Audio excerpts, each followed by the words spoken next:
Planning Commission meeting for January 28th to order. Call the roll.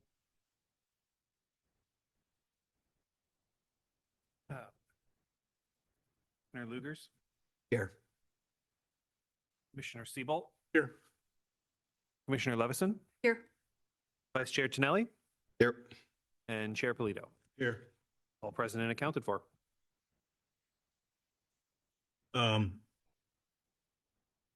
I'll open it for public comments. This would be comments on items that are not on tonight's agenda.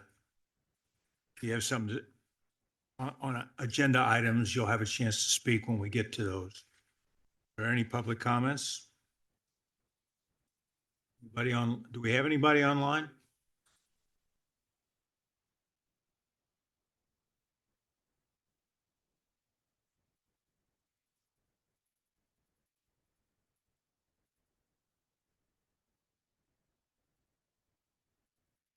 You're online and you've got public comments, let us know. Otherwise, I'll close public comments. Next item on the agenda is approval of minutes. I'll entertain a motion unless there's comments on the minutes. No comments here. Motion to approve? Second. Motion is been made and seconded. All in favor? Aye. Aye. All right, we'll now move on to item number 4, public hearing. Regarding a heritage tree removal and a TPZ exception at 68 Elena. Turn that over to staff. Report.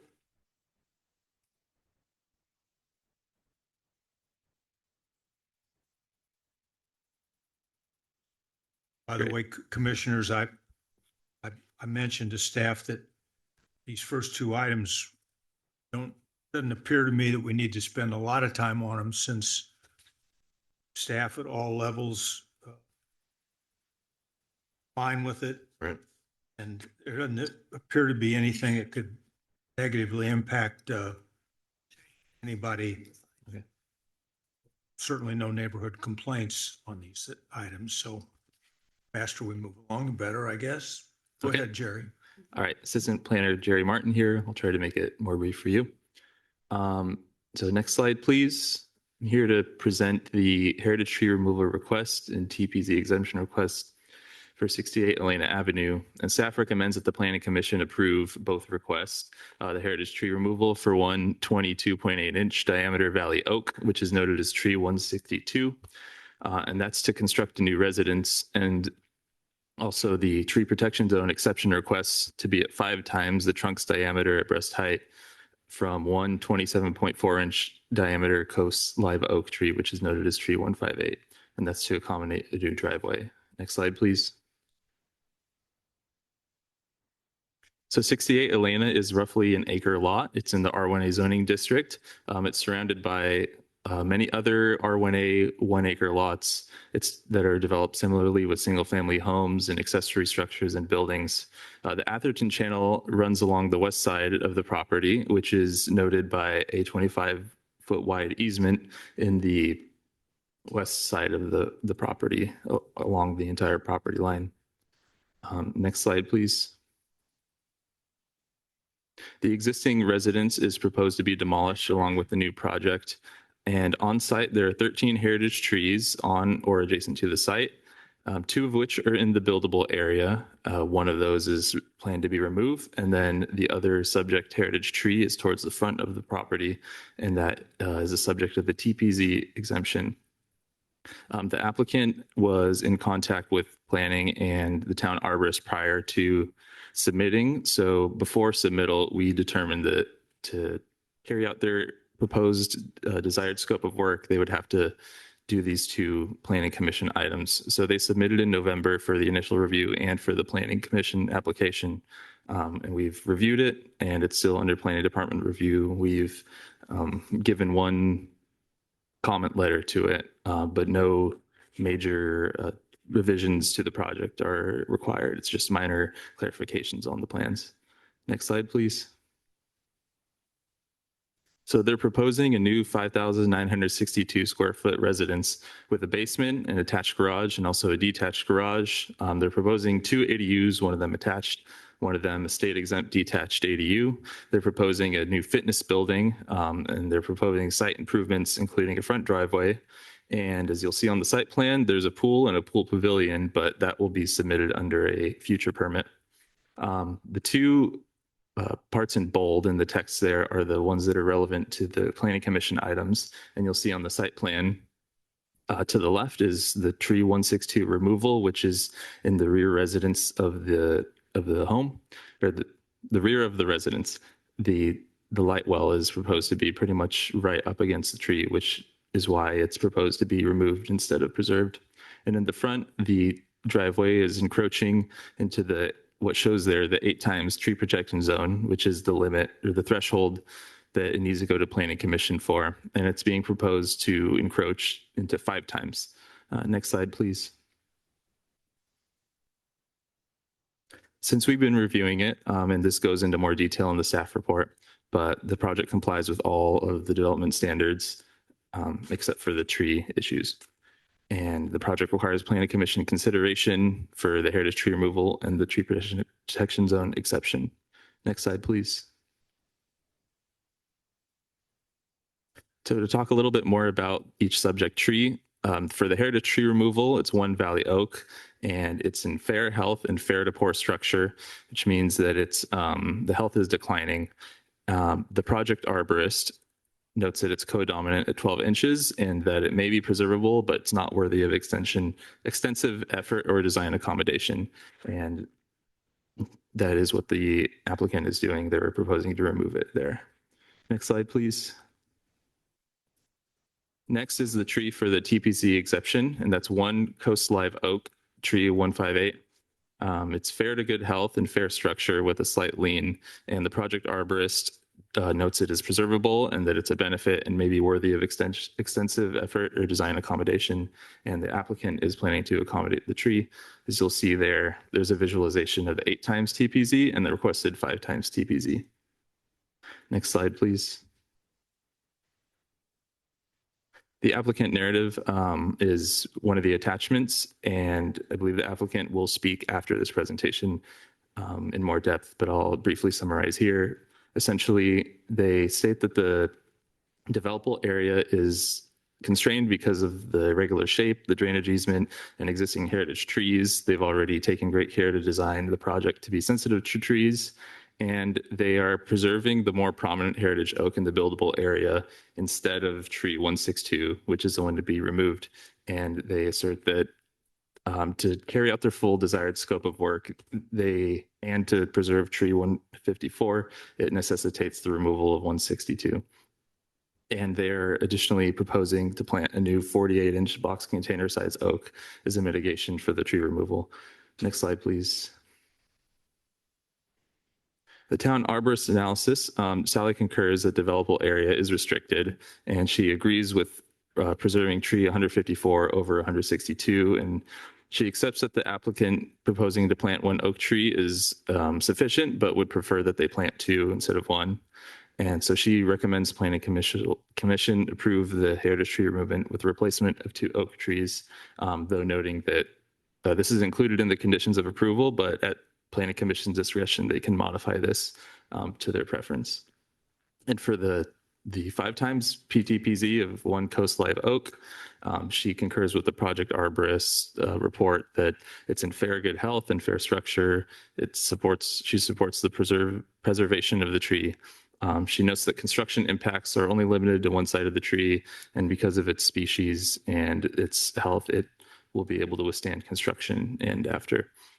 Additionally, she approved exploratory trenching, and the project arborist found no roots greater than 2 inches in the alignment of the driveway. So Sally recommends approval with these conditions shown on the screen here. So 4 to 6 inch layer of mulch installed in the TPZ to irrigate the soil to the depth of 18 inches once per month, and that any excavation activities in the TPZ is supervised. And if Sally would like to speak further on this item, she may at this point. Really after? No. Okay. I don't have much to add. I do think tree 162 is in fair shape. But they're preserving most of the heritage trees on site and they do have some restrictions. I do think it's great that they designed around the other tree in the buildable area, the other oak tree.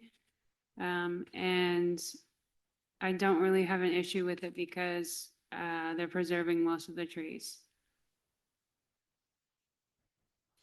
If you have any questions, let me know. Got a question. So if we're asking, or if you're suggesting two 48-inch trees, do you have a sense of where the second one ideally would go? Not necessarily. Typically, they need to propose to me the second location. Because I don't take all the considerations of what their client is looking for into it. I guess the condition could be if there was room for two trees, then they would be required to plant two trees rather than one. And then they could show me, they would have to show me that there's no location on the whole lot for the second tree, and then I could be okay.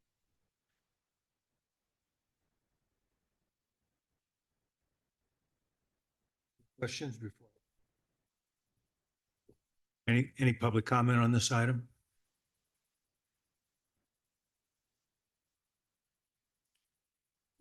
We're on a roll here. Well, We can hear I'd like from the property owner. sorry, Assistant Planner Jerry Martin, I'll finish the presentation real quick and then the applicant will speak on the The item. applicant, that's public comment. Yeah. Okay, next slide, Lauren, please. So just finishing it off, planning concurs with Sally's recommended motion for both projects. And we move that the planning commission approve both the heritage tree removal and the 5 times tree protection zone exception for removal for one 22.8 inch diameter valley oak and TPZ exception for one 27.4 inch coast live oak to accommodate the new residence and driveway at 68 Elena Avenue. And this concludes my presentation. Thank you. Thank you. Now public comment.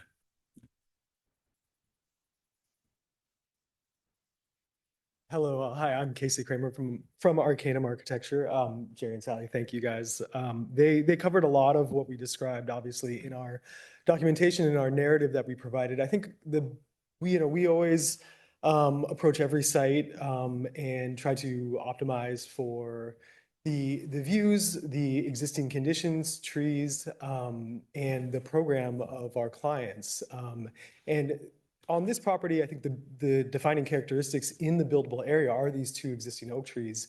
And we felt that on a busier street, preserving the larger of the two oak trees in the front of the property and sort of building around that would create an instant sort of sense of place for the house and grounding it, and provides both some privacy to the house itself and a kind of a buffering layer to the street and for the neighborhood. So we've sort of anchored the entry of the house around the existing oak, and that sort of shifted everything a little bit more towards the rear of the property. And we also have the existing conditions of the drainage easement that's at the top of this slide. That's sort of an additional diagram we provided, and everything there in red is the drainage easement that we're not able to build in. The darker red area that's boxed within that are zones where we would have been able to place accessory structures and even the state allowed ADU. So those are areas that we are not able to build in. And so that's sort of constrained where we've been able to place some of the accessory buildings and sort of shaped how we have cited the program that the client has asked us for. We've already engaged some of the rear bordering neighbors to start discussing screening tree plantings with them, and we're going to be coordinating with them as well as we move forward. I think we've also seen in the comments the option to have a second replacement tree included as part of the removal, and we've started coordinating that idea with our landscape architect as well. So we can continue to follow up with Sally and Jerry as needed, if that's going to be one of our conditions of approval. I think we thank everyone for their consideration, and that's kind of the the brief on our end that sort of pairs with the descriptions that they've already provided here for you guys. So if there's any questions for me. Where are you all thinking you're going to put at least one replacement tree, if not two? Oh, so over on the kind of what's on the screen there, that's on the left, that's kind of nestled between those three accessory structures toward the rear. So the Oh, lower I see. one. Yeah. Yeah, I so got it. that's the 48-inch oak that would be the minimum requirement. And so that is also going to be providing sort of a screening layer to the neighboring properties. And that's one of the reasons we've located in that zone. It's kind of that's an area that we really need to infill anyway. Even if there wasn't a replacement requirement, we would plan to do extensive screening, planting in that zone regardless. So. And then we would need to work to evaluate where an additional tree would go. So. Right. So, and that was what I was going to ask about, because I like Sally's plan of having a second tree, but I'm kind of looking at the lot site and just off the top of your head, without giving it a lot of thought, are there any areas on the site that you initially or immediately jump out to you as being appropriate for a second tree? Yeah, I mean, we do have some additional, some liquid ambars that are not heritage right now. So there's one that's kind of at down just south of, not south, sorry, below the pavilion there that it's currently in scope here, but that could be an opportunity Okay. as a non-protected tree to replace that with a more significant tree. So I guess my question, to simplify it, is just, there are areas you guys can talk about, Yeah, about putting in a yeah. second tree. Great.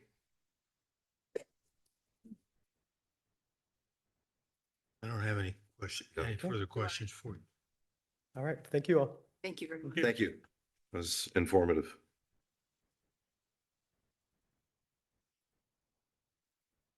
Is, I can't do anything about it, but I wonder what the neighbor thinks about that detached ADU being close to the property. We don't get a vote, I realize, but just thinking that maybe that's a place where this possible second tree might be used. And I had one question for Sally. The tree where we're gonna aid the TPZ, you say it has a fair condition and fair structure. Didn't look like exactly a specimen tree to me. What does it take to have bad structure? Well, I do think, yeah, because the one that they're removing, I would say has better structure because it's straight, but I do think they want to preserve it because it is in the front. And if they are okay with wanting to keep it, then I'm fine with that. And as long as they weren't finding roots, if they found roots on the opposite side of the lane, then of course I would not recommend the 5 times. But when they didn't find larger roots and they want to keep the tree, I have no problem with that. Yeah, it does look like it is doing some lean. Anything else? No. So I'd entertain a motion. However, I think we should, 2 trees. the Two two trees, trees right, is yeah. part of the requirement. Going to make a motion? I move to approve the heritage tree removal of the 22-inch diameter Valley Oak Tree 162 and to reduce the tree protection zone from 8 feet to 5 feet. This is of construction. And this is contingent upon the installation of 2 new 48-inch oaks. Second, I'll second that. any further discussion? All in favor? Aye. Aye. Opposed? Okay, the motion carries to the next item on the agenda, which is a special structures permit for detached garage and utility enclosure. Jerry, you got that one too? Yes.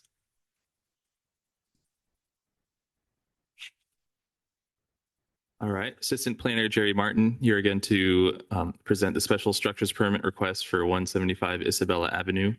Next slide, please.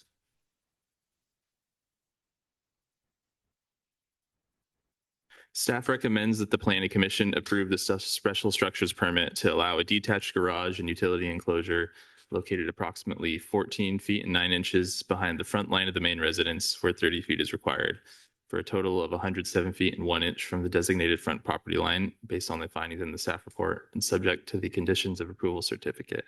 Next slide, please. So 175 Isabella Avenue is a 1.15 acre flag lot in the R1A zoning district that's accessed from Isabella Avenue. It's adjacent to the Menlo Circus Club along its entire west side property line, and the other adjacent properties range from an acre to 2.4 acres, and they're all irregular shape and large. The property is currently vacant as there was a demolition permit filed in 2022, and the demolition took place in 2023. Next slide, please. So the applicant is proposing a new two-story single-family residence with a basement. A detached garage with a utility enclosure. Inside the enclosure includes a generator and air conditioners. Additionally, there's a detached ADU with a trellis and outdoor kitchen proposed. The project complies with most requirements of the code, the exception being the garage location and the location of the generator and one of the air conditioners inside of the utility court. So we're doing the special structures permit for both, kind of treating it as one structure. So the garage is 14 feet and 9 inches behind the front building line, and 30 feet is required. And additionally, it's about 107 feet from the designated front property line. And the applicant submitted this application to planning, and during the first round of comments, we notified them that the garage location would require a special structures permit. So after that, they submitted to the building department a version that would comply where the garage is located further back. But they kept this version to go to the planning commission as it's the more preferred version for them. So in the case that the planning commission approves this request, they plan to pivot back to this design, and building and planning will continue to review with this design. Next slide, please. So the findings for a special structures permit, the first one is the proposed building or structure will not negatively impact neighboring properties with respect to privacy and view. Planning believes that this finding has been met as the proposed garage has no openings or windows that impact privacy. The height is no greater than 15 feet, and the closest property lines already have adequate screening with trees. The second finding is that the proposed building or structure complies with other development standards, restrictions, or limitations for the proposed building or structure, such as height and landscape screening. And planning believes this finding has also been met as we have reviewed it and determined that it complies with most development standards for floor area, setbacks. The only issue was the placement of the garage and the utility enclosure. And even though it's still in review, the only comments that planning has left have all been minor changes and nothing that'll significantly alter the location of the structures. Additionally, the air conditioner and generator inside the utility enclosure will comply with the noise ordinance, and they have a note on the plan stating such, and it's screened with fence. The granting, or finding 3, the granting of the special structures permit is consistent with the objectives of the general plan and this title, and planning believes that this finding has also been met. That this will not impact the town's character. The garage and enclosure, even with the special structures permit, will still be located about 473 feet from the roadway and will not be visible with or without the special structures permit. So we don't believe that this will have much impact to the town's character. Next slide, please. So planning recommends that the planning commission approve the special structures permit at 175 Isabella Avenue to allow a detached garage and utility enclosure to be located 14 feet 9 inches behind the front line of the main residence where 30 feet is required, and a total of 107 feet and 1 inch from the designated front property line based on the findings in the staff report and subject to the conditions of approval certificate. Next slide, please. This concludes my presentation. Thank you. Questions from commissioners? Yeah, I had one. Really unusually designed flag lot, right? And with a long driveway, familiar with the property. So that front property line is immediately, say, to the east or the left of the driveways. You come into the main part of the property, and that's where the garage and utility enclosure is going to be, it looks like. Would that be correct? Correct. The code defines for a flag lot that the front property line is the narrowest property line that abuts the access area. Right. And this one's slightly narrower than the other. So this is considered the front. Yeah. The stat line right there. And so definition Yeah. call for one thing, and the lot calls for another, just because it's so unusual. The only question, you said 400 feet from, I guess, Isabella or the main road. Right. the I'm just roadway. wondering how close it is to the nearest neighbor. That's my only concern. Oh, You know, As a point of interest, the adjacent neighbor is the developer of this house. okay. So Pierre Lamond acquired this lot within the past year from the Khan family, and he's actually developing the property. So probably assume there's some sense, he was being sensitive in his planning to what he's going to be experiencing. Thank you. thank you. Well, I had one question and maybe you just answered it. It seems like the only property might be affected by this, and somebody that might have something to say about it is in the staff report on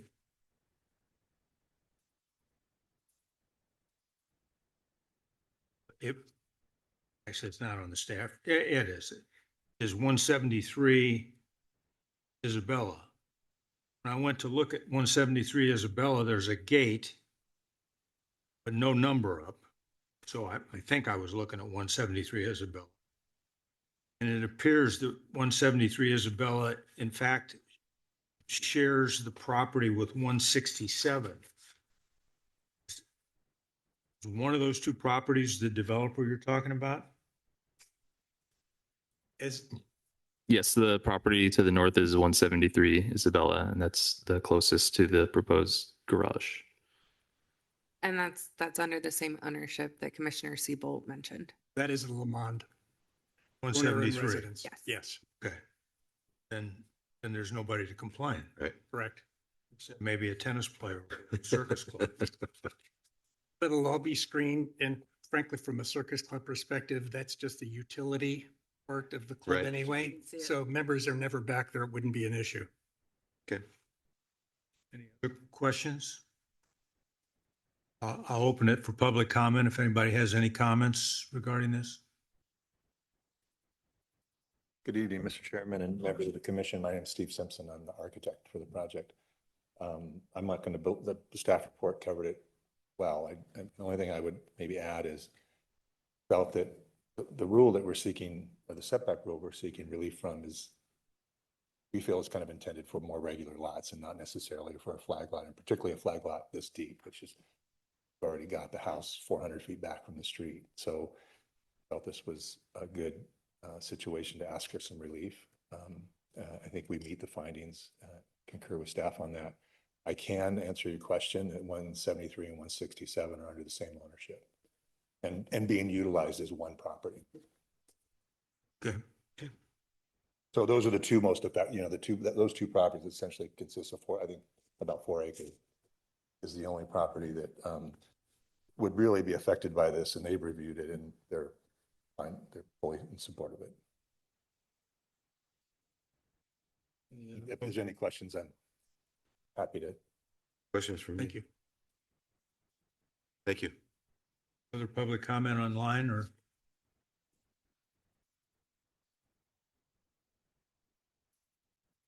Do you want a motion? Yeah, if there's no further questions, I'll entertain a motion. Motion, I moved that the planning commission approve the special structures permit at 175 Isabella Avenue to allow a detached garage and utility enclosure to be located approximately 14 feet and 9 inches behind the front line of the main residence. Second.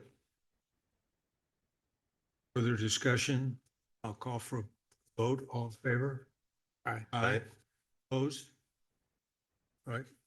That carries. Thank you. Now we get to part of the meeting that won't be quite so easy. Okay, Afraid?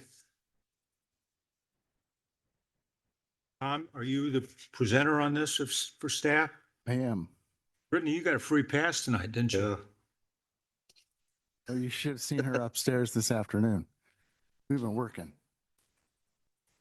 Good evening, Chair Polito, Vice Chair Tonelli, and the planning commissioners.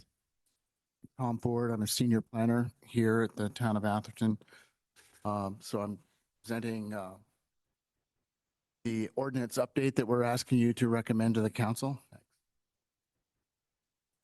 So I've broken our presentation into a few pieces, all of which are in the staff report, covered to some degree. So first, we're just going to go over a project schedule. The project schedule is largely driven by getting to HCD or getting HCD's approval by July 1st. Then we'll talk a little bit about what is SB 79. How does SB 79 work in Atherton on the parcels that are identified? And then our process for preparing development standards. And then I'm going to go through at a very high level the draft ordinance, the main sections of the draft ordinance, and then talk about what our findings are and next steps. So as I said, this is being driven by the STAR. We want to have an ordinance in place on July 1st. And so when you back up from that, HCD has required, or they've announced that they will take up to 90 days for their review, which means we really want to get them our adopted ordinance by April 1st. So we're here tonight with the yellow circle, and then we go to a first reading with your recommendation and comments and direction to the council on February 18th. We would like to have a second reading with them on the March 18th council meeting, and then give it off to HCD. So what are some of the requirements? And for those of you that saw the videotape of our workshop, some of this will be, not new material to you, but we're just going to go over it so that we're all on the same page about what we need to do and what the state has actually mandated for some of the development parameters of these parcels. So SB 79, essentially for parcels that are eligible, overrides local zoning limitations for a few specific pieces such as height, density, and floor area ratio. So for us here in Atherton, within a quarter mile of a pedestrian entry to the Caltrain station, if your parcel is within that quarter mile, here's the standards. Building heights can be we can impose a building height no less than 75 feet. We have to allow a maximum density no less than 120 dwelling units per acre. However, we should also note that a project has to develop 30 dwelling units per acre, or it's not eligible for any component of SB 79. The maximum floor area that we need to permit is no less than 3.5 floor area ratio. Next. So there's a couple of other key things that I wanted to go over. And I think attachment 1 to your staff report is the entire law. So you have that. But here's just a couple of key components. A project has to have some component of affordable housing. And you see the various percentages at different income levels. And that's up to the applicant, but they have specific percentages that they need to hit. When you take all of the units on a project and get the average unit size cannot exceed 1,750 square feet. And these projects will be exempt from CEQA review unless something the applicant does triggers discretionary review for some component. So the bullet point on the right up at the top, this is key to a lot of the rest of my presentation and how we developed our standards. The state did not stipulate anything about setbacks. So that was largely the place that we wanted to experiment with. And then we also have standards similar to our RM40 zoning ordinance for circulation, parking, access, landscaping, and privacy. Now, without these local standards, so if we don't have something in place by July 1st, applicant could actually come in and design something present an application for one of these parcels with no standards for setbacks, parking entry, where are the trash and recycling features and things like that. So it's important, and what we're trying to do is just get something, but we're proud of it, but get something on the books that starts to control all of those other things. And then any of the standards that we do impose cannot prevent the parcel from achieving those main objectives of SB 79, 120 dwelling units per acre, maximum height and or minimum height of 75 feet, and the 3.5 FAR. Thanks. Quick, So what- quick question. Yes. So no level of moderate income will qualify for SB 79? Moderate income. These go back. These are just the only ones that the state law specifies, those very specific. I didn't read pieces. the text of the law, so. I Yeah, yeah. wouldn't- And then Tom, on those, that's essentially then 30% low income or lower, right? No, no. See the word or? These So are or. the I missed the applicant or, will geez. have a choice. No wonder of- I of didn't go to doing law thir- school. Yeah, so they can do, some combination. Thank It's you. not clear to us, like if they come in with 10% low, does that mean that they can do 3% very Right, low? right. I don't know how we'll Gotcha. get into Okay. that, but that's Thank the you. nuance. Missed the or. Sure, okay. So, just so we're all on the same page, what are we talking about when we say 120 dwelling units per acre? What are we talking about when we say 30 dwelling units per acre? So this is from MTC ABEG's image library. Both of these buildings are actually mixed use, so they have a commercial ground floor, so that's not what we're talking about specifically in Atherton. But at least it gives you kind of an idea of the height, the bulk, and some of the features that likely could happen at the densities we're talking about, and what we sought to try to control to the degree that we can in the standards that we're asking you to review tonight. Here's the 30 dwelling units per acre. So again, this is what a developer would have to come in at a minimum. If they want to take advantage of any part of SB 79, they would have to develop at least 30 dwelling units per acre. Next. So the primary way we have of addressing 79 and still having some control is to develop the development standards, the amendment to the AMC that we're bringing to you tonight. And I already kind of went over the timeline, but our big target is to have something in place by July 1st so that if applicants come forward, they have something that they know they have to hit in terms of development standards. Thanks. So where are these? Well, so here's just a little buffer, quarter-mile buffer around the Menlo Park Station, and you'll see the city limit line for Atherton and Menlo Park. And so you see we have 6 parcels up at the north. And then over at the west, we have a small parcel on Victoria at the corner of El Camino Real, Victoria, and Valparaiso. I think it's about 1/3 of an acre, and it's right there. Those are the 7 parcels that we're speaking about tonight. Those are the only 7 parcels that are eligible to take advantage of SB 79, and those are the only parcels for which we're really trying to develop these standards. You'll notice Until they move the goalposts again. that's, yeah. You'll notice that parcel E and parcel F are flag lots. Parcel F actually wouldn't even have qualified if it didn't have the little pole that gives entrance off Laurel Street. So these are some of the parcels, these are the parcels we're dealing with. And some of the modeling that you'll see later, we use parcel A, which is 110 Glenwood. It's orthogonal, it's exactly an acre, and it allowed us to have an orthogonal parcel, but also deal with just straight 1.0 acres and try to figure out some of our stats that way.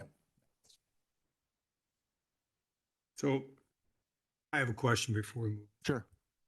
Specifically for that, with that little property. It's the corner of Valparaiso and El Camino. I've walked that entire neighborhood back when we were thinking about overlaying that. I had to follow the residents around for about 2 hours and listen to everything they had to say about their lovely neighborhood.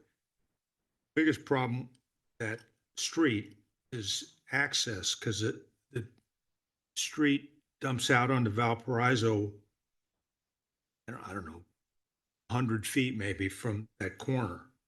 So getting in and out of there is a nightmare. That in and of itself, to me, should pose a problem that should be dealt with somehow. And there's no mechanism to do that? It depends on what you mean by dealt with somehow. I We mean, can't just say it's not allowed. We have to assume that development can happen there. regardless of how dangerous or impractical it is. Well, they're going to have to go through a building code process if they were to propose a building. So they'll have to deal with entries, they'll have to deal with emergency access, they'll have to deal with the fire code. We've been talking about that parcel quite a bit at staff. So for instance, with the Director of Public Works, the Chief Building Officer, we're assuming that there's not going to be any entrance from El Camino Real. We're assuming there won't be any entrance from Valparaiso because, as you point out, it's so close to El Camino Real. So the only access point is on Victoria. It definitely is going to be a very difficult site, but what we were really focused on, we've really only been working on this since January 1st. What we were focused on is just getting an ordinance in place that we could get to the council through you. And we didn't have time to really try to figure out the nuance of that, but we assume that that property is going to have a difficult time. Again, it's about 0.3 acres. So if it came in at 30 dwelling units per acre, I think it has 11 units. It's on the next slide. We'll get there, not yet. And at 120, since it's only a third of an acre, it's 40 dwelling units. That's a lot, but still. I think that if a developer is going to look at that, he's going to go, this is too hard. And it doesn't offer any scale because he's so limited. They're going to go for the bigger 1 acre pieces of property. In fact, I took my son, who's a developer, by it. He said, yeah, forget that one. It's too small. I hope so, because it'd be a nightmare. 30 more units of traffic coming out of Victoria. There's 29 or 30 units already there right off of Victoria too, right? So I totally understand what you're saying, but we still had to move forward and try to put something in place. Yeah, I understand. Next. It just seems like at some point there has to be a way to exclude a property that poses. You can actually trade them. You can, but the city council decided not to do that. Right. You can Trading them for Ravenswood properties would kind of cool, but right, the council wouldn't do it. Okay, I'm sorry, go ahead. No, it could be that the way that that parcel gets, that nothing happens would be what Commissioner Lugers is saying, that it's just not, this just doesn't pencil out. There's no way that a developer could do it. It's just too constrained and such, but we couldn't plan on that. We have to plan on something happening. Town Planner Brittany Bendix, I want to jump in on the question of swapping parcels out. In order to do that, we would have to go through an analysis and a CEQA process that would take 1 to 2 years. So within that time period, all of the current sites would still be eligible for development. And that would be subject to HCD's approval. It would feel very much like going through the housing element again. So it could be something that the council does choose to pursue in the future if none of these sites are actually pursued by that time. But as of July 1st, 2026, these sites are eligible for development. So this slide, hopefully it's helpful for you just to kind of see what the parameters of potential development could be. So well, skipping ahead, we decided to use 3-point FAR as an absolute maximum, and we decided to use 75 feet as an absolute maximum. So thinking along those lines, knowing that a project has to come in with a minimum of 30 dwelling units per acre and a maximum of 120, the second to the last column on the right kind of shows you the number of potential dwelling units that could happen on any of these parcels. So as we were talking about just recently, 99 Victoria, you'll see that they have to come in with a plan for at least 10 units and a maximum of 38. And then we've also called out the flag lots. So what were our key design tools? As I've kind of explained at the beginning, here's how we're dealing with density. We're not recommending that we increase that, so we're sticking right at 120 dwelling units per acre as our maximum, which is the least amount that the state allows. Similarly, the least the state allows is 75 feet in height, so we're using that as our maximum. We did work with the community workshop to talk about maybe an incentivize FAR, give a little bit more FAR if or height if we could get deeper setbacks. And the community didn't really attach to that idea too easily. They said, this is already enough. Let's not incentivize and give more. So the FAR is set at the maximum. So these are the design tools. I'm going to show you a few models. They're in your packet there. And I'll talk a little bit about how we got to bullet number 4, which is the setbacks. And it's basically, once you go to the next one, it was a sort of a math modeling exercise of just saying, okay, if we know we have to get this much FAR, if we know we have to, can be no more than, or no less than 75 feet, how does this fit? So what we took, this is an effort that was in the end futile because we used the RM40 setbacks and it clearly doesn't work. If you want to really fall under 75 feet and get the FAR that the state demands, and it's important to realize this is not a building, this is just a building envelope.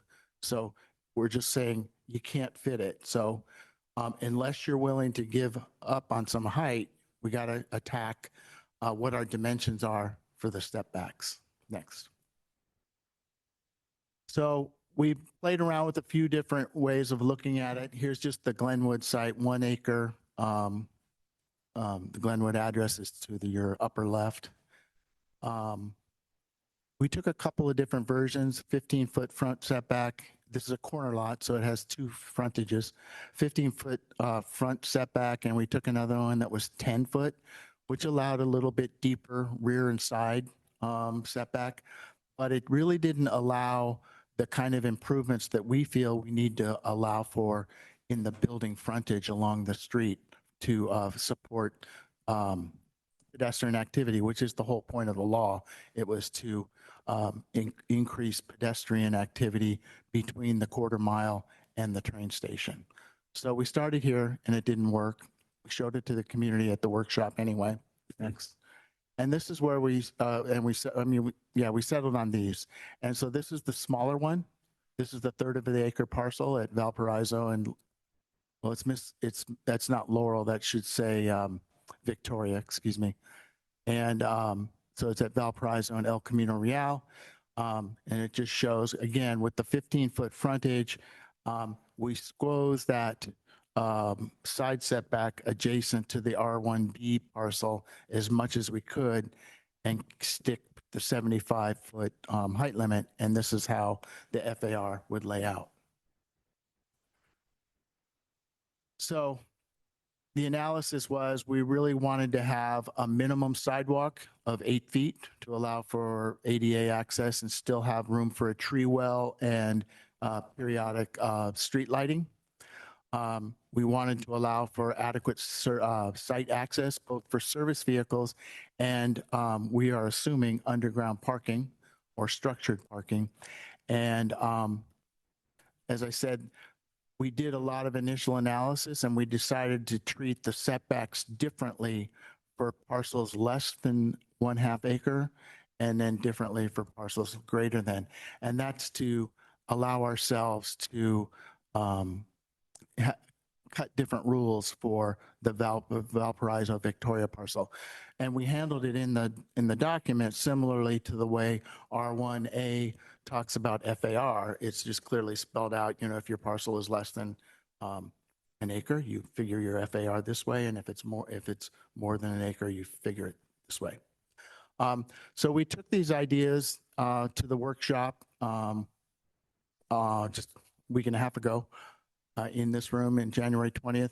And so, like I said earlier, what we kind of heard clearly from 10 people in the room, 4 or 5 people online, was do not exceed the state mandated minimums for the height, density, and FAR, even if you're trying to incentivize larger setbacks.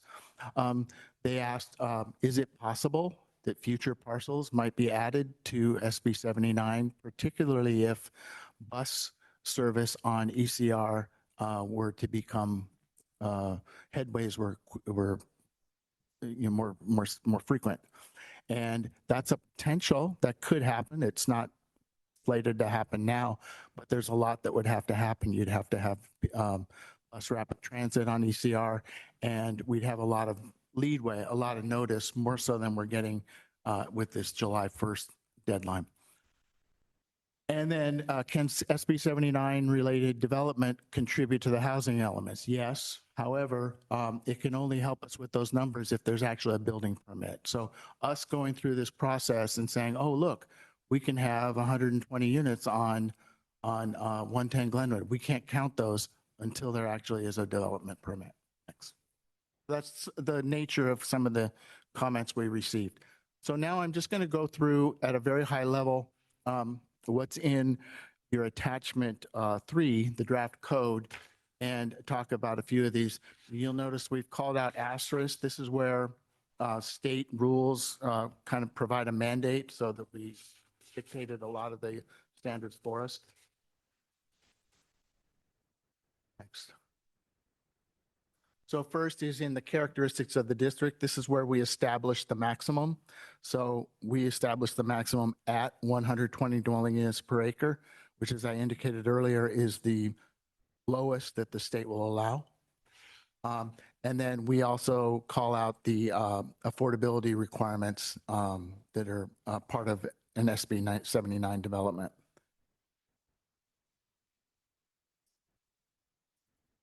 So let's talk about height. We cannot put our height limit less than 75 feet. And so here's just, again, here, this is only 4 stories only. But, it's an example of what could be done at this density range. And it's important to note for the rest of the slideshow, we're gathering our imagery from a combination of sources, MTC, ABAG, but also from very specific architects who develop architecture development parcels at this density.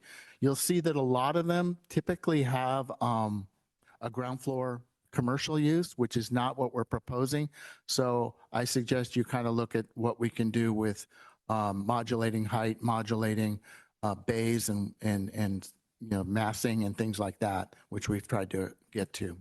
Next.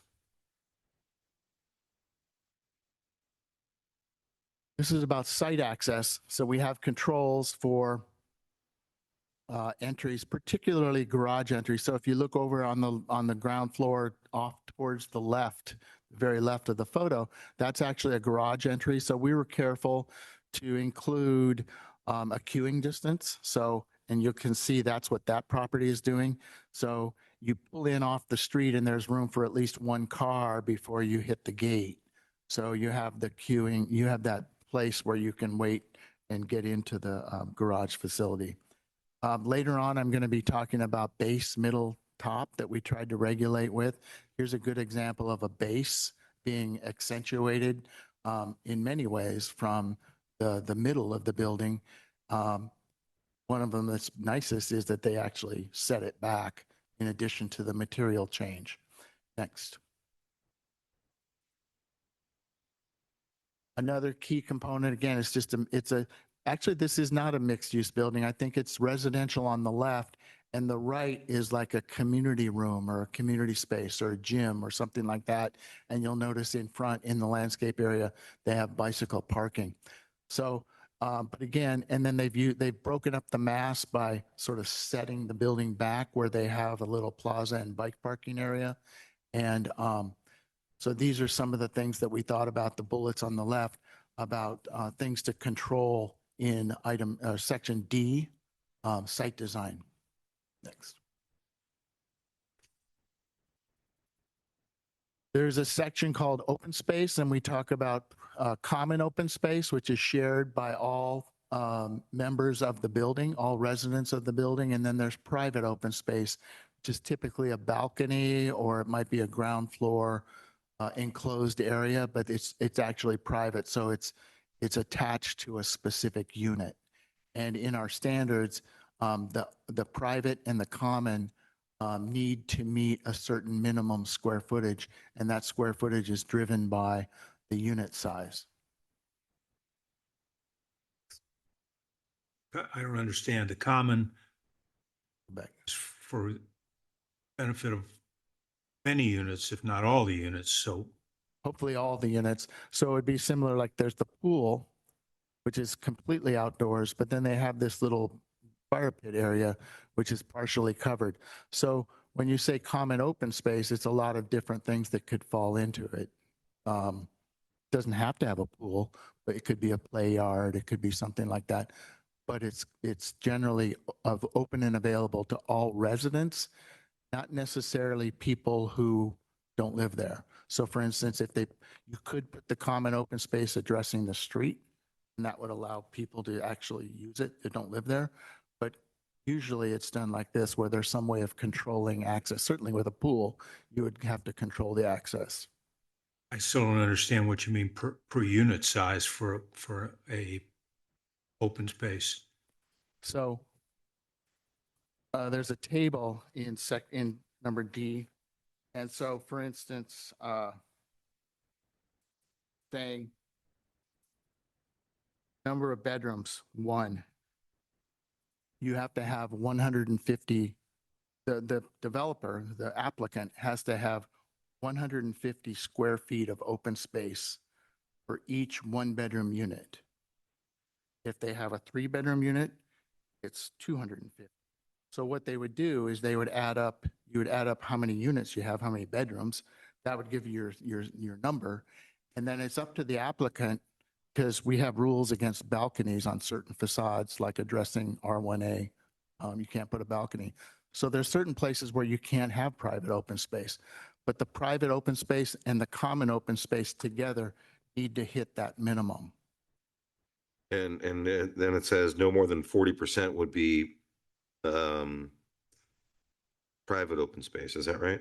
Or Correct. No more So than there- 40% of the required open space should be private. Correct. So 60% would be open, essentially. A minimum. Yeah. Yes. Is that clear, Chair Polito? Yes. Okay.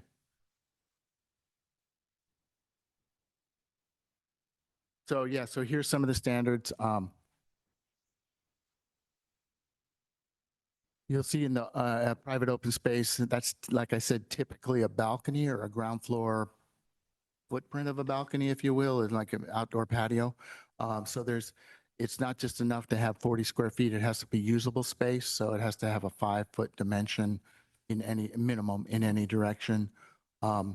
Balconies are restricted on facades facing R1 properties, which in our case is quite a few.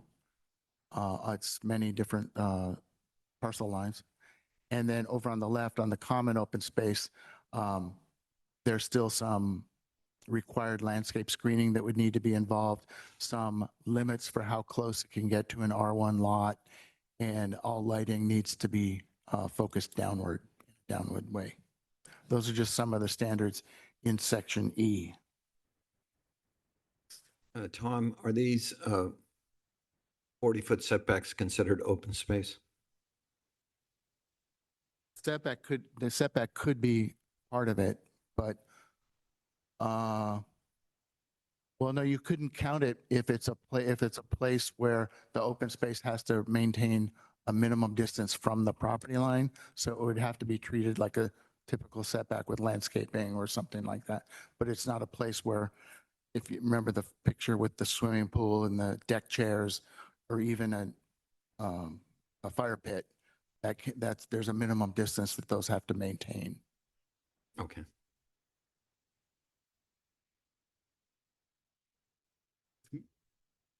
Say that. Right, No, it's okay. this open space area, common open space. You're saying that you got 120 units per acre, so you got 120. They were all one bedroom. Be required to provide open space of 120 times 150 square feet? Correct. Wait, did you say private? The total open space, yeah. Common open space. Be required to take the 150 square feet required per unit. Create open space of 120 times that. Now, some of it could be private, but Correct, correct. And there's a maximum of the percentage that can be private. And the purpose of doing this, think about a single family home. You have a front yard, you have a backyard, you have side yards. So this is that kind of space, but in a multifamily building. So it's that ability to go outdoors and have some sort of space. quite a bit of space. It actually is not that much if you think about it. But I mean, we can look at the dimension if you want, but these are pretty standard dimensions used in the Bay Area for multifamily buildings. It adds up, but you know, it's up to the developer to figure out how to put it all together. Next. We think it's advantageous to require it. State doesn't demand it, but we think that if we don't address it, we will run the risk of HCD perhaps like calling it out. Why don't you have any standards for open space? Because it's a typical component of multifamily development. Okay. And I'm perfectly willing to, re-examine our metrics, between now and going to the council. Sorry, I'm going to ask the same question again. If it's not required, why are we proposing?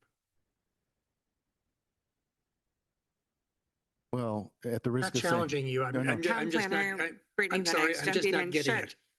So this is a quality of life issue. If there isn't any open space provided on the lot, then effectively you could just have a box without any sort of open areas for individuals to have access to. It puts demand on the parks and it drives down the value of the house or the home such that you're not necessarily going to get the market that you would want in this area. The marketing for the tenants for this building? Or the owners of the units, the condo units. It could be condo or it could be apartments. So it's a livability standard. As I understand, Tom, he said this number is pretty much industry standard of Yes. what developers do already. Yes. Whether- So most zoning codes would have a 300 square foot open space requirement for a single family home. You don't have that requirement in Atherton because the yards are very generous in terms of what you would consider an open area and easily meets 300 square feet. So when you're looking here, he's not even getting up to 300 square feet. He's treating the largest bedroom at 250 and working down.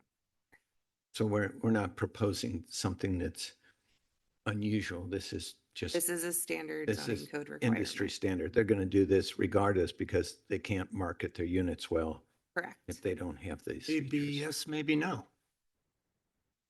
Maybe the industry standard, but I don't think it's our obligation to market. It's not about marketability necessarily as much as it is livability. At these densities, the residents would not have any open area on the lot to use. just for sitting outside and reading a book. Again, I haven't done the math, but 120 units an acre. 18,000 square feet. Plus, the rooftop is, a lot of these buildings have rooftop. That's quite a big area. And we're assuming that might happen, but we have some standards for where it's not allowed, again, adjacent to R1. I think if I can come back to what you were saying, Commissioner Siebel, I think there's, correct me if I'm wrong, but if there's no standards for open space, that doesn't mean they can't do it. They'll have their own standards. So if we can, by having our standards, we can either make these numbers minimum, but we could also make them maximum. But I think because for what the town planner was saying, if a applicant's coming in and they want people to rent their building, rent their units in their building, they're going to do whatever they can to provide amenity and to provide ways that that building is attractive to someone who's a potential renter. So they may do it on their own. So again, it's just a way of us having some control over it, where it goes, how it's controlled, size, square footages, like that. So I'm not expressing a personal point of view, Sure. so I want to make it very clear. But I could envision a citizen or citizens of this town saying, I don't particularly want to make this attractive for developers. We may have to legally make it available, but it's not our job to make it attractive. That's not a personal point of view. Sure. And what I'm trying to emphasize is it's more about making it habitable for the people living there than it is about making it attractive to developers. So if these people don't have open space on their property, they're going to go somewhere else. Sure. And your argument is, well, if we don't give that to them here, they're going to go to our parks. That could be one place. That's not a bad outcome. I mean, if they're residents of the town, we would hope they'd use our parks. Right? Of course.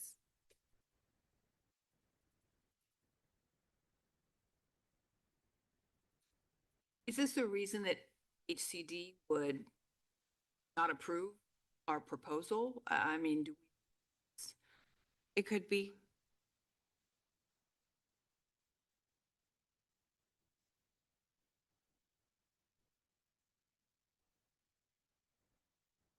Slide says a minimum of square feet. I don't see that in the chart. It starts at 120.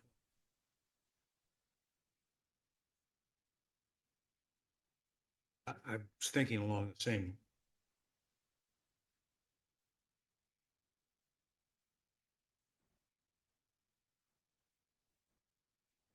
Are you referring to table 1759030 on page? Yeah, 5 of that's, 20?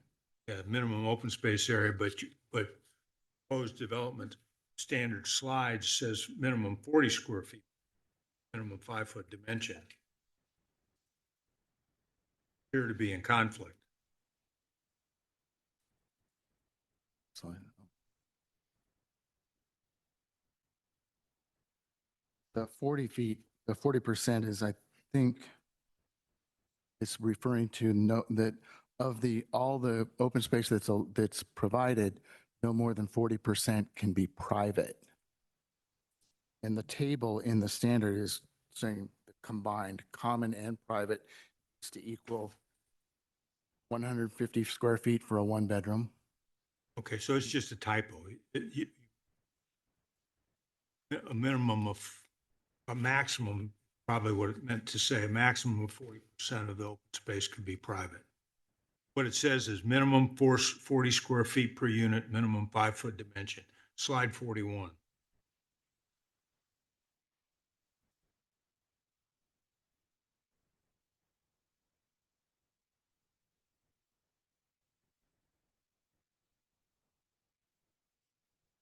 I think Lauren's pointing out that that's actually talking about a specific, per unit. Minimum per unit that's private. So outdoor, if you choose to have private, your minimum, if you make that decision, you're going to provide private, probably a balcony, it has to be at 40 square feet. If you can't achieve 40 square feet, and if you can't achieve 5-foot minimum dimension, So it you don't count it. And all right, that explains it. So it refers specifically to private open space. correct. Yeah, the way this slide is laid out is the left column is trying to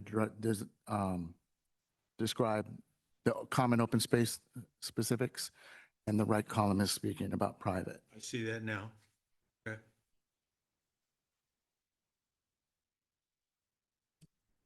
Do you want to discuss more, or should I move on?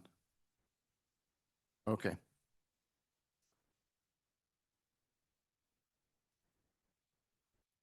So there's landscaping standards. This is going to be important, particularly in the frontages. So there's a standard, there's the language paraphrase. Basically, you can't have naked land. Something has to be there. It has to be landscaped if it's not impervious or building. So this is going to be really critical to how the frontages are handled, in addition to the sidewalk, street trees. There is also in that setback area, which is the front of the building, there needs to be landscaping that's maintained by the property owner. Section G talks about facade organization. So we have a series of buildings here, and you'll see different parts of, if you see the 2 bullet points, base, middle, top, which is talking about vertical divisions. And then if you go along the building horizontally, there's the concept of modules and bays. A lot of our thinking here is drawn on a document that ABAG makes available to the region, objective design standards for multifamily housing. So some of the diagrams that you've seen in our staff report or in our document, draft code, we'll get to in just a minute. But if you just look at this building and you can kind of see what the base of the building is, you can see the middle and you can see the top. So we're trying to have some standards without inflicting potential harm on getting to 120 dwelling units that helps a building articulate itself so that it's more attractive. So next. So the first thing, these are drawn on the ABAG resource. On the left, you'll see that, we're trying to have some standards that clearly call out, if you have a building like this, we really want to see you express in your design that there's a base. What does the building sit on? It's the middle of the building, and then how does the building resolve itself at the top? Looking in a vertical way, vertically as you move across the facade, there's a series of components that are called modules, and then within a module, you might have bays. And as we get into the massing discussion a little bit later, you'll see that there's various ways to articulate the modules and the bays, whether it's with a step back, recess part, maybe it pops out. Maybe if you see on the drawing on the right, at the very far right is a tower. So that would be out there, exceeding the main facade. We've also stipulated that these are not allowed to encroach into the setback. So if you choose to have a tower that extends past the facade, the tower cannot encroach into the setback. We also have a standard that if the tower is on the corner, you need to be able to enter the tower on both sides of that corner. And then there can be one building entry inside the tower, but the tower, you can't have a blank tower on one side of the tower at a corner situation. So how do these, what's some built examples of this? So you can see the building on the left. It's a residential building.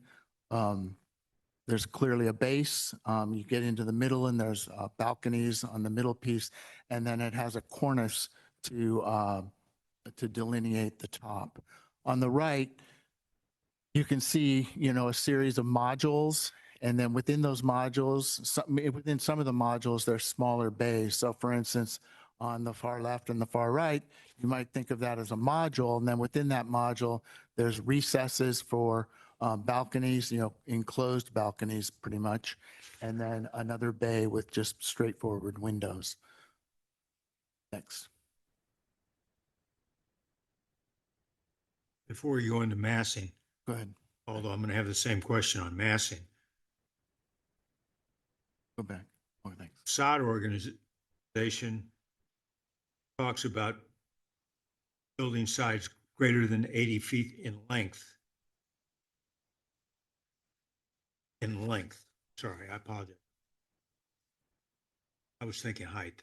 Yeah, no, that's fine. But that's a good thing that you're stopping me on because actually, I referenced that we got a lot of these ideas and organizational methodology from the ABAG resource. They actually used a much longer dimension and we thought about it internally and based on some of the side, the lot lines that we're dealing with for our 79, SB 79 parcels, we use that 80-foot dimension. So as a way of not just having a building that just goes the whole property line, that they has to have some sort of relief. These are the components that we use to try to break up a facade. Yeah, but even with 40-foot setbacks, you quickly get to 120 feet of length on an acre lot. But we chose to go smaller, 80. And also they may break it into two, but like, I think if you look at the image on the left, they've got a stairway going up between two buildings. So they've actually either broken it into a building or they multiple buildings, or they in plan view, it's a W, perhaps, breaking up, but it's a nice way to break up the mass too. Next. So then massing features, and then this might've been what you were speaking to about the 80 feet, but the massing features, you can see the color coding is trying to call out features that are in the rightmost column of the table. So the green component is a tower. You can see up at the upper right of the building, it's grayed out. That's an upper level step back. So that would be one thing that an applicant could provide on their facade to try to break up the mass. It could project similar, so like the purple area on the left where there's a building entrance and it projects away from the facade. And then the purple area on the right where it actually recesses interior from the facade into the interior. Next.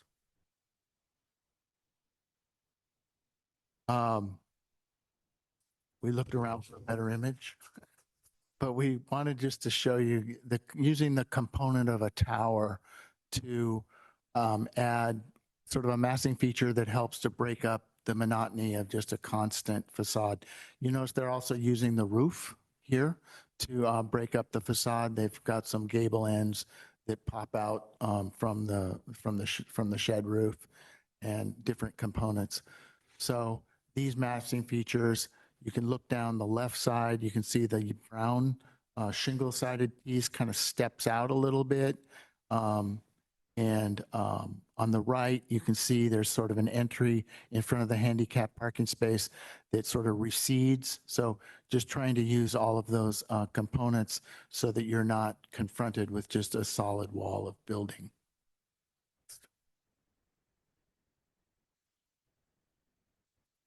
So again, here's some of the massing features on the left. You can see they've broken basically the whole building into these three components. There's the component on the left with a step back upper floor. There's the dark brown area in the middle that becomes its own feature. And then they're back to that same stucco light tan material to the right. They've also broken up the facade with balconies and just different ways to break up the mass. On the right, this is a very famous architecture firm. They've done a lot of work on throughout the country. And it's a pretty handsome building in that we're using it to talk about massing recesses and popping out, but it's also, I really like this just for expressing base, middle, top. this building clearly, you look at it, you can kind of see what's the building sitting on. Well, it's sitting on its base. And then there's the mid area where most of the dwelling units are. And then the building not only finds a way to have a design top, but they're also screening HVAC equipment and other things that might be on the roof.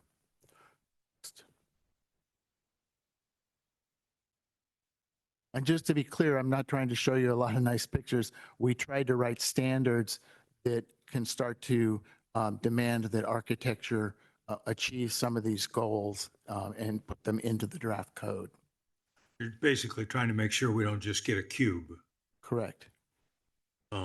However, for examples, which are all 3 and 4 stories, by the time even doing these things, when it's turns out to be 7 stories, it's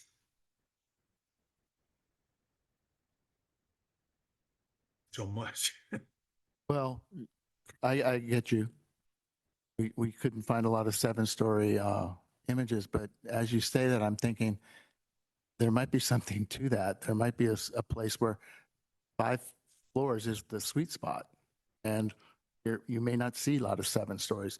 As soon as you get to 7 anyway, the fire code changes, expenses, construction expense starts to change. So it could be that 7 stories isn't really achievable, but 5 stories is. It's going to be up to the developer. Because we have setback standards, we have underground garage entry requirements, we have landscaping requirements. We can't prohibit them from getting to 120 dwelling units per acre, but in the end, they're going to design with a spreadsheet. They're going to have a pro forma and they're going to figure out what's the best we can do here and still meet the standards. So for those of you that were here at the housing element process, you saw that we put in the RM20 and the RM40 a lot of standards for these 4 types of entry. We've pulled those over and we've used those. So what we have is a common entry. So for instance, if a building has stacked flats and it's going to be an elevator lobby, and so there's only one entry on the street and you come into that would be a common entry. Maybe there's a way, some of the development might have a stoop. So you see that here. You see also a wraparound porch. So this section of the zoning ordinance provides standards for minimum dimensions that these entries have to adhere to. And again, that was very helpful by ABAG to come. They did a lot of work to get that resource together for the region. And so they helped establish what those, they ground truthed a lot of the dimensions that are in those standards.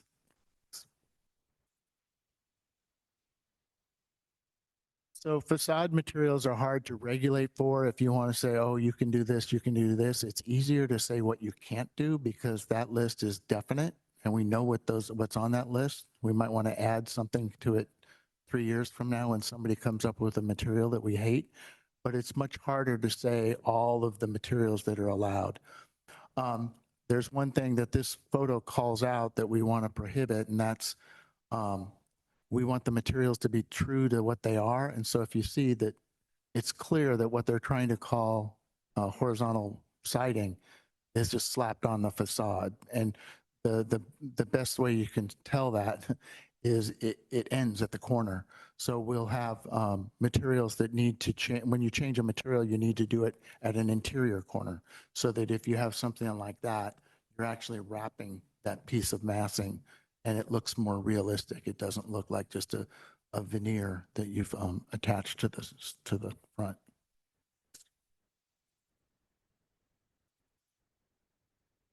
Then we also have standards for roof and eave details, site lighting. The roof and eave details mask the potential for equipment that might end up on the roof, like HVAC equipment, if there is, as we discussed earlier this evening, a roof deck or some sort of open space component. And then site lighting, not necessarily like you see on this photo, but just site lighting out on the ground level, that there's limits for height, glare, and that the light particularly if the light is near the opening of the parcel, that it be pointed downward, the light.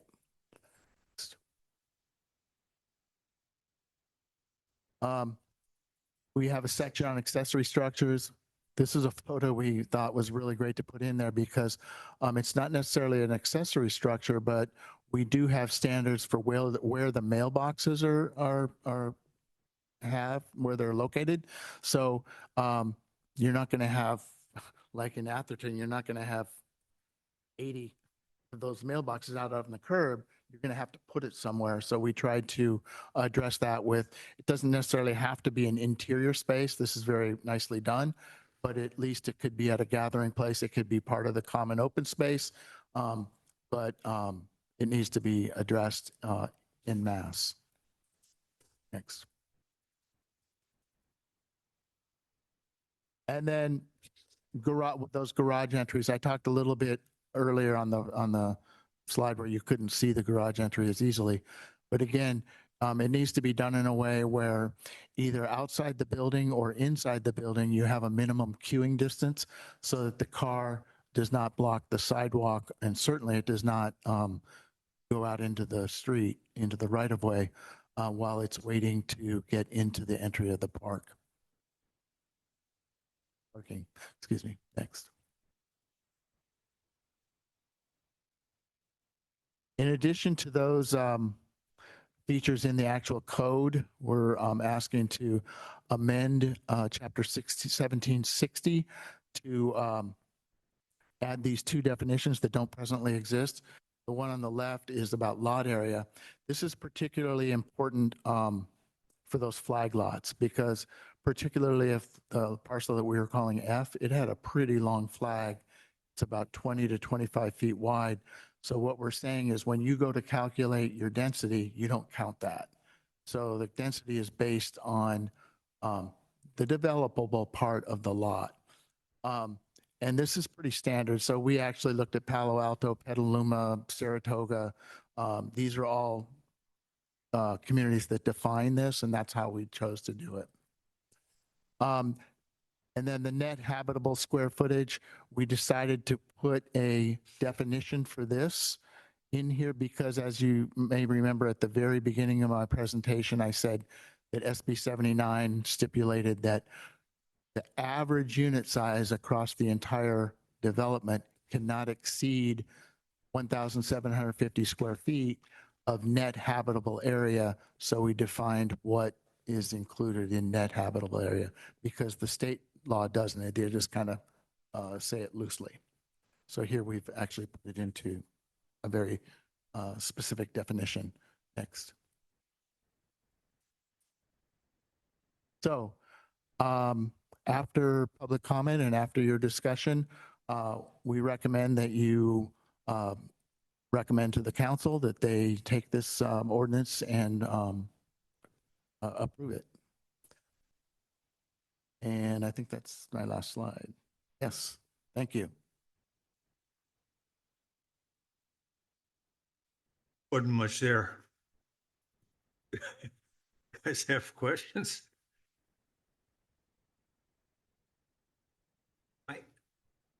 I could agree with wanted to open space requirement because if a developer wants it, he'll fit it. But if he doesn't want it, not necessarily. I look, and having gone to city council meeting about this and whatever that other session was, the town's just in a sprint. Get this done so that, and I can envision down the road it's going to get modified, but they really want to get something before the law takes effect and they get an ugly building that they don't want. Tom, question about the parking. And I'm just curious as to, without really going into a ton of detail, some of the discussions that you guys had in determining or talking about parking. Is it something that like with the size of these lots, that underground parking by its own nature is going to be required just because of the space limitations, or what kinds of things did you talk about? Thank you.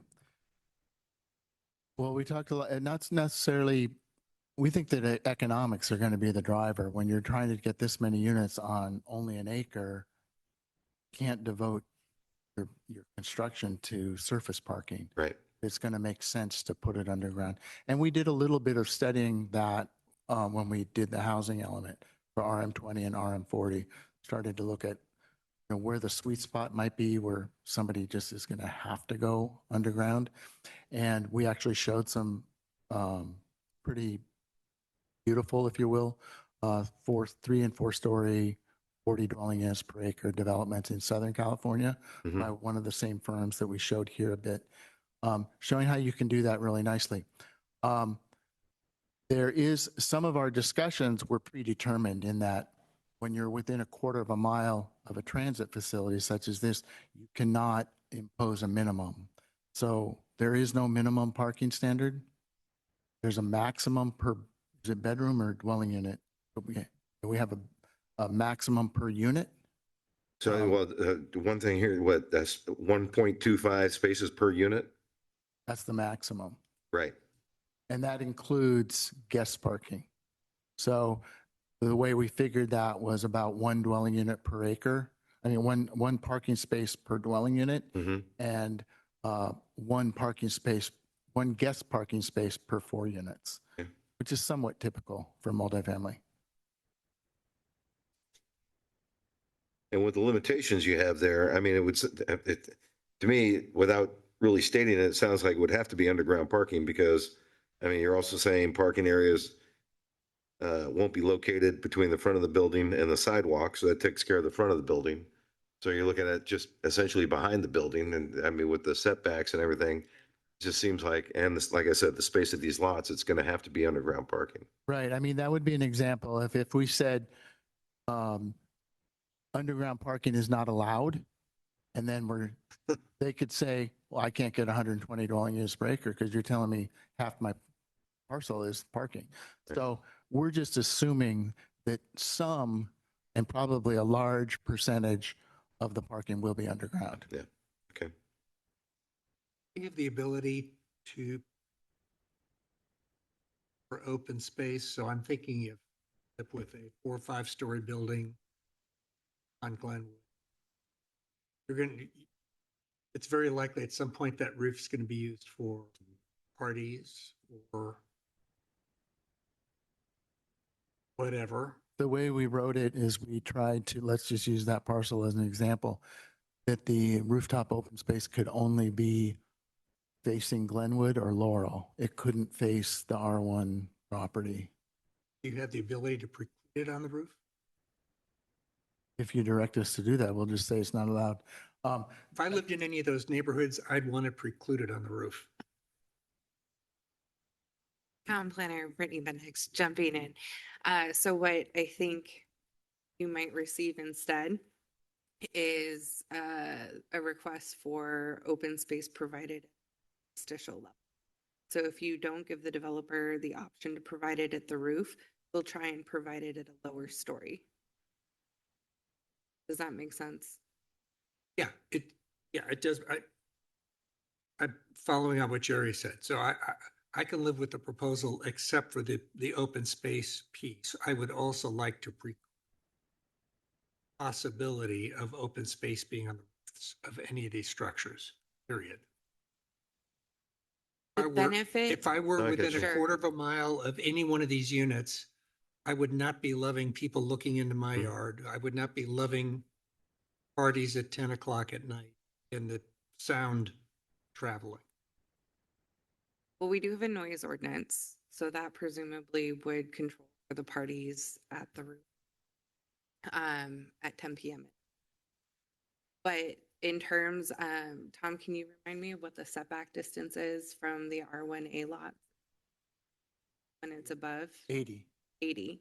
So there would be no roof area allowed within 80 feet of an R1A property line. The other suggestion I would make is instead of strictly removing all open space standards, is shift from a minimum to a maximum. Because just precluding it doesn't mean that it's still not going to happen.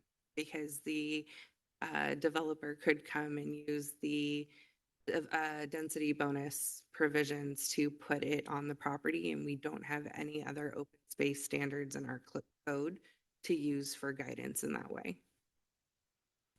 And Can we just cross that bridge when we get there?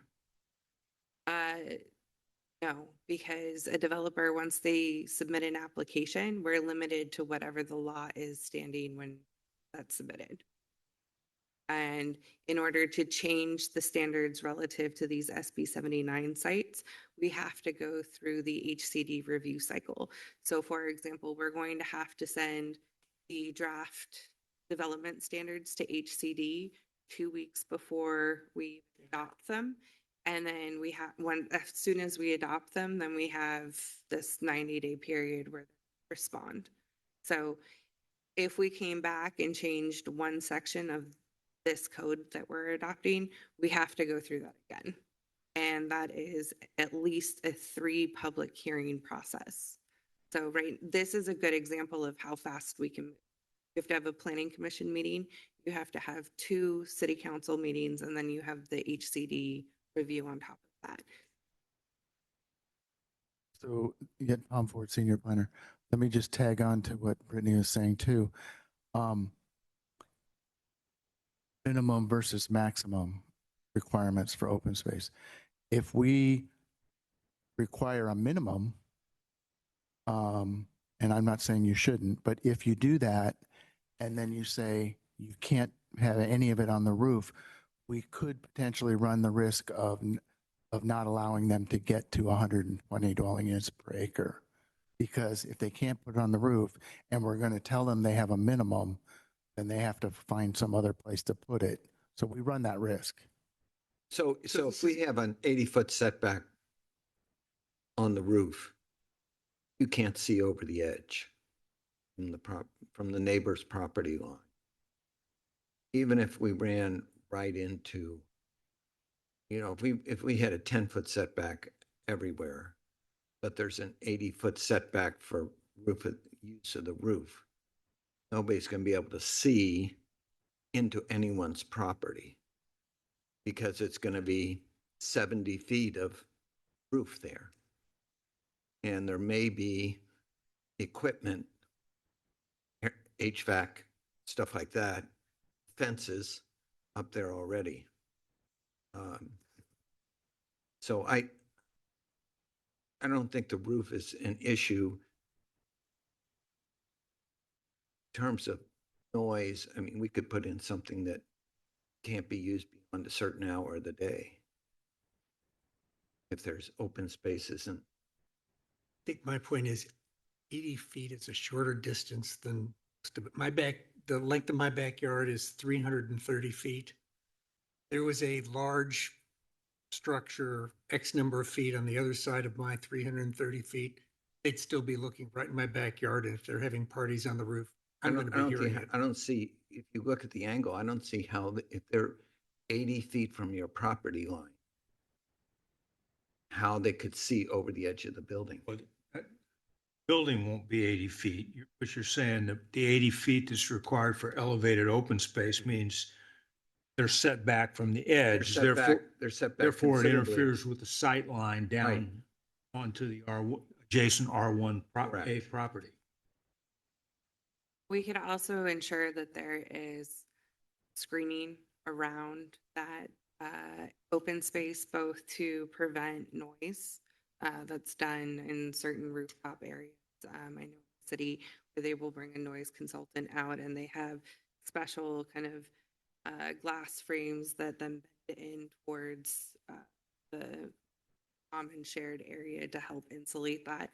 And we can put up screening too, so there isn't this ability to look over it. Although what Commissioner Lugers was saying is that if you have the edge of the building at, 20 feet, 15 for the The rear and the back is 40. All right, so 40 feet, then 40 an more feet. additional 40 feet would be required before you could have any sort of occupancy at the rooftop level. They wouldn't be at the edge looking over. The sightline generally is a 45-degree angle. So that might help. And certainly what will happen next is we'll describe what the planning commission spoke about. Really, this is getting a lot of attention. And so I think Tom and Lauren all this to be a little bit more transparent and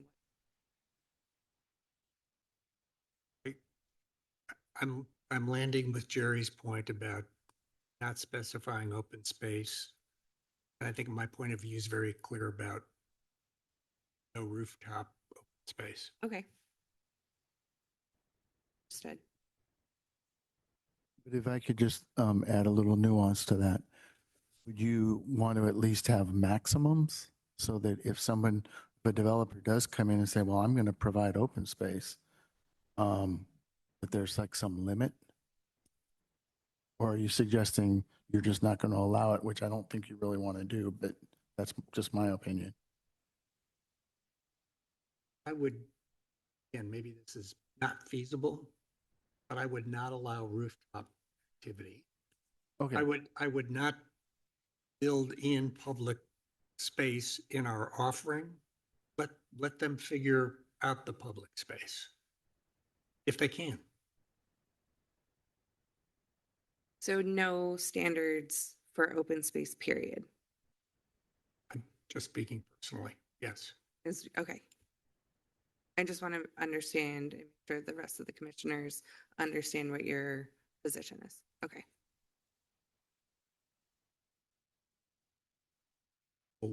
We can't preclude them from including open space.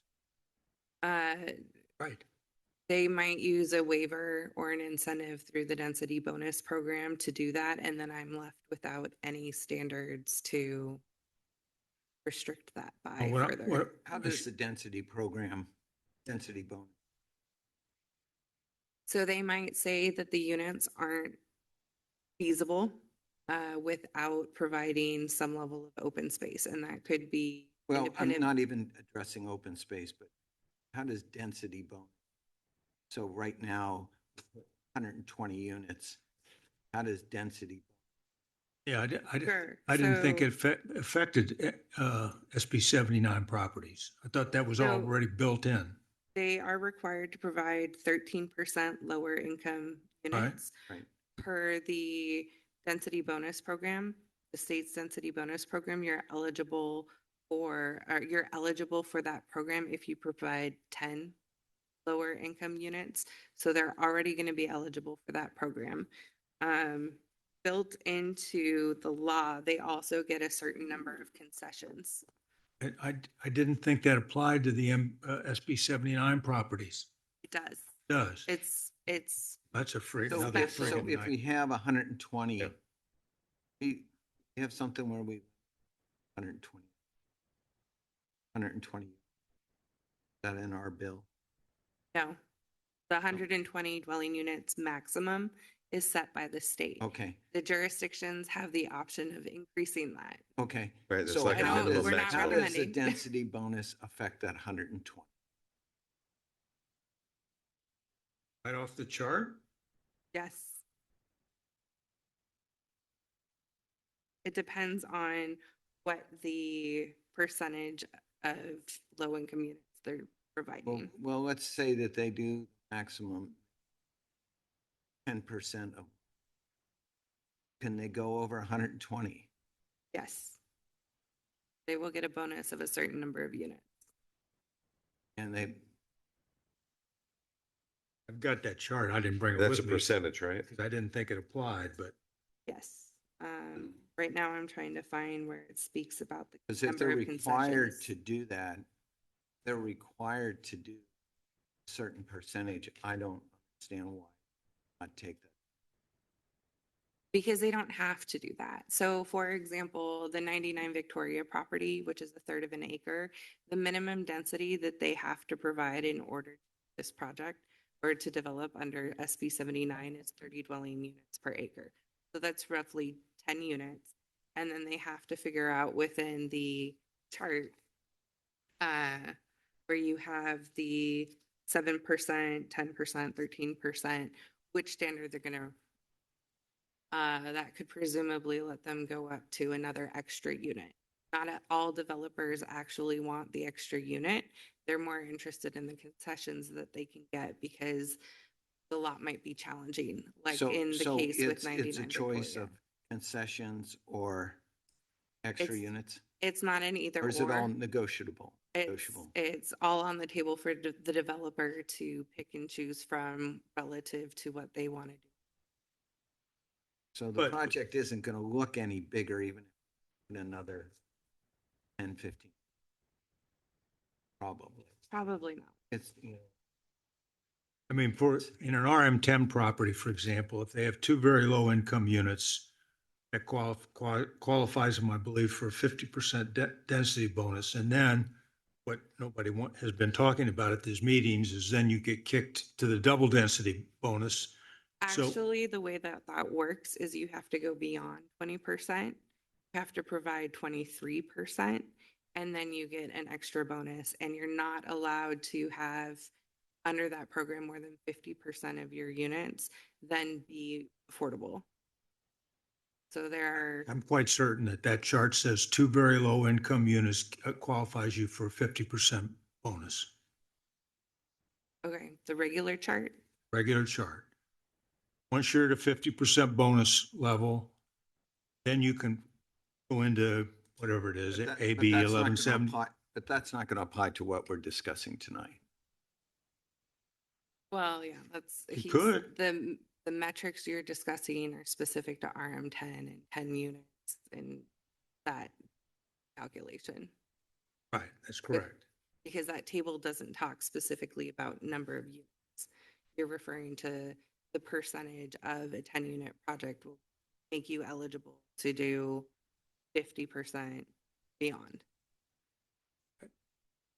Bottom line is they're going to get some waivers and they're going to get some units if they want them. Right, so I if think- they put forward an argument that says we need open space to accommodate our affordability component, then there's not much that I can say to say, no, you can't have any open space.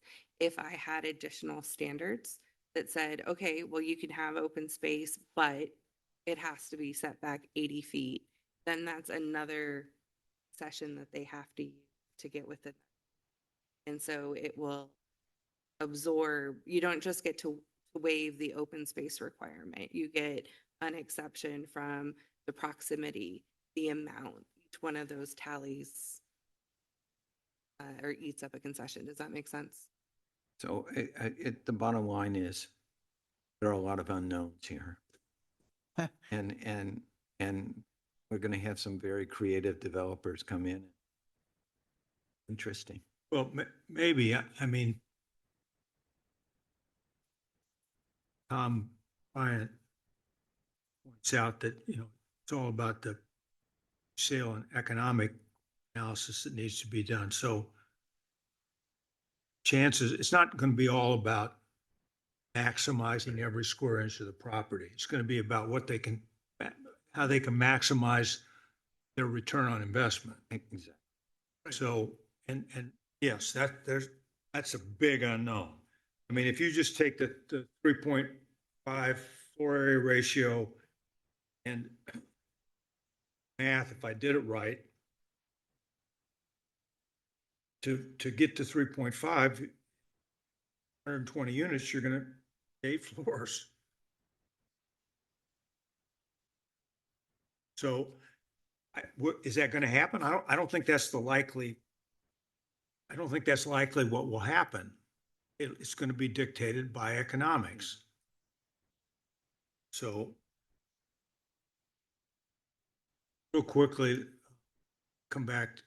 Is there any public comment online or obviously nobody out here? Okay, so I'll open and close public comment. I'd say just from my notes from this discussion, open space is on the roof, facing R1A, different setbacks, screening. All that may need work, but I think you've done a great job, Tom, and putting something together, given the time constraints we have and so many unknowns. I don't think the planning commission can anything but caution on the open space, maybe have you look at it a little closer, but I think we have to make the recommendation. Agree. And unfortunately, with the timeline, we just have to keep moving forward.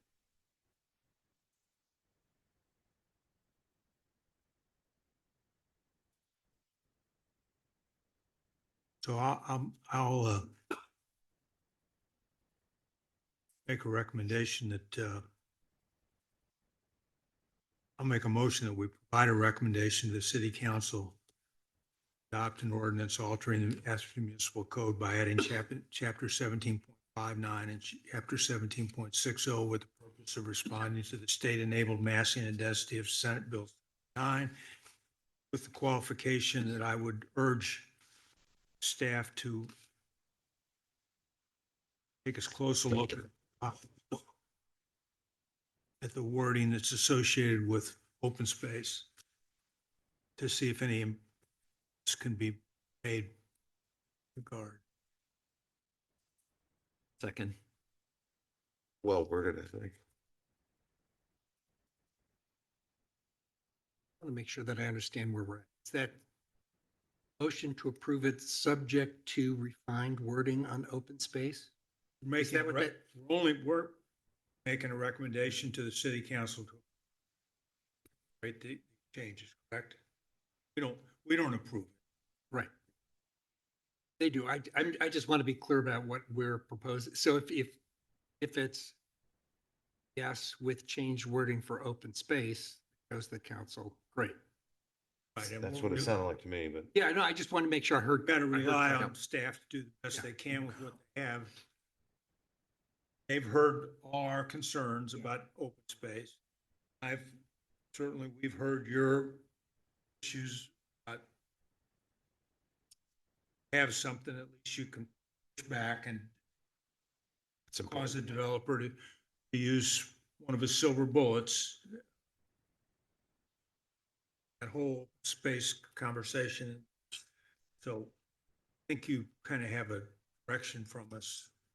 You have to make a recommendation subject to. you need more specific wording than that? Town planner Brittany Bennix, I think my biggest concern right now is making sure Commissioner Siebold understands that the result is not going to be completely to rescind the open space section.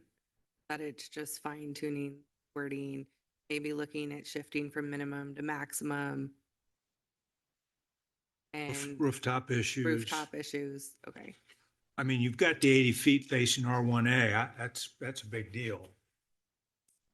Right. So if I could just ask for one clarification too, because I heard prohibiting anything on the roof or finding the right sweet spot for a dimension. Which is it? Well, I mean, not sure we all agree on that, but my thought was that it's 80 feet on any elevated open space, that's gonna. These people are gonna be looking out their windows even with elevated sills. They're gonna be looking into your backyard anyway, right? But I think the open space on the roof is, as long as you have time limits for use and so on and so forth, that the 80 feet that you've got in there, Okay. I think is, what do you guys think? Well, I think Brittany brings up a good point with, as far as, kind of a bargaining chip strategy that you were talking about. And if that's something that's needed, I think that's important too. I think that's a nice little buffer. And then now you get to the 80 feet setback, that if you're going to lean in that direction of having that element so you can use it, then we have to make it as palatable as possible. And that 80 feet, I think, does that. That's my opinion on that. I mean, I would rather not have it, but I mean, I think having that extra little bargaining is important as far as dealing with the developers, but No, but Could say in this recommendation that don't want to allow top open space. Mhm. City council's ultimately going to make Right. the decision. Right. This is just our recommendation. Right. So if you guys think we I Scrap the think with rooftop? I think with the 80 feet rooftop is fine. And that 80 feet is code already? Or what is that? You said there's an 80-foot, The rooftop Setback. setback. the rooftop setback it's actually for any elevated open space, right? Yeah, it's, elevated, think so that's the way I that's in read the it. code already. that's in the draft Okay, ordinance, yes. so that covers it. Yeah, it says elevated open space, including rooftop decks and podium courtyards located above the first habitable floor shall not be oriented toward an adjacent R1 Right. lot. Unless it's 80 feet, that lot line. That's fine.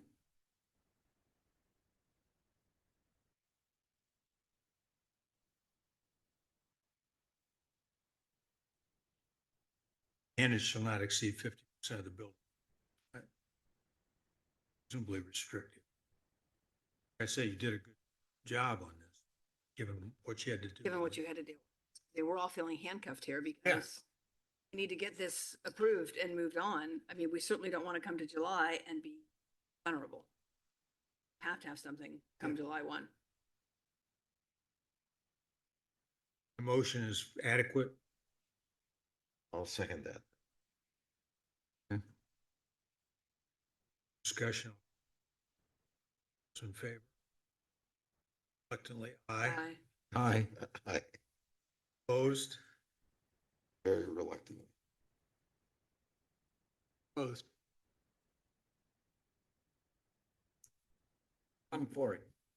So So, 4 in favor, 1 opposed. Okay. That said, thank you for all the hard work. I know it's not easy. Oh, Can't imagine. So You guys have seriously, gone thank through. you. Yeah. You get those stock options.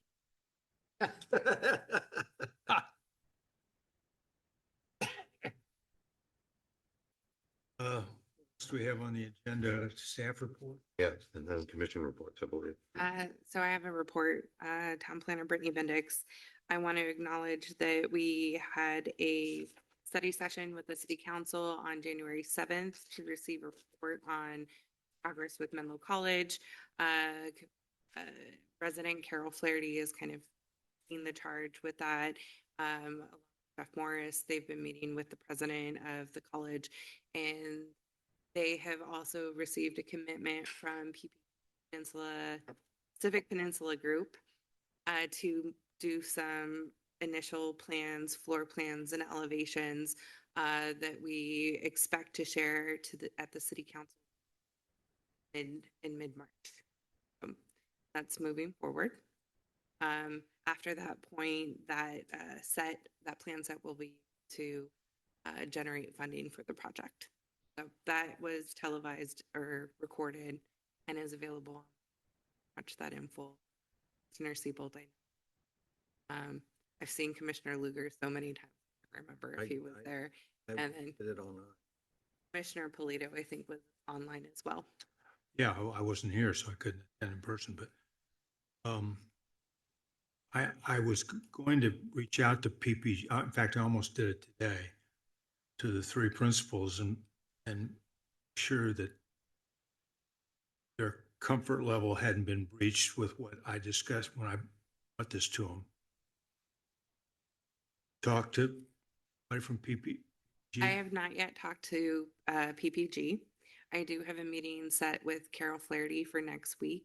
One of the things that I'd like to do is she's done a lot of her own research and what needs to go into family development for student and staff housing. We have started doing bi-monthly project review meetings internally, but then also we'll invite potential developers in as well.